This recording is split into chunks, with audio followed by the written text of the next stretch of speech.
كنت بتتعامل مع حد وفجأة اتغيرت معاملته. طيب مثلا انت في علاقة ومرة واحدة اللي قدامك بدأ يغير طريقته، ما بقاش يرد على المكالمات او بيعمل حاجات غريبة كده. ليه؟ عشان عايز حاجات معينة، ولما يرجع عادي يتكلم يكون بيطلب حاجات، وهنا هيشكل ده ضغط عليكي في العلاقة عشان تنفذي اللي هو عايزه، وهنا الشخص ده هو متلاعب. طيب خد بالك، عشان دي حيلة نفسية بتتعمل عليك، اسمها التغير المفاجئ في السلوك. حد بيعمل معايا كده، حاول تكون واعي لأي تغيرات مفاجئة في سلوك الآخرين. ما تخليش التغيرات دي تؤثر على ثقتك بنفسك، وكون هادي جدا واتكلم بوضوح لو حسيت بالضغط ده.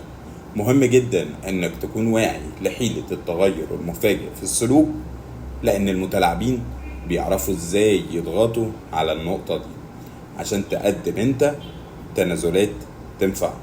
لكن دايما فكر قبل ما تاخد اي قرار تحت ضغط.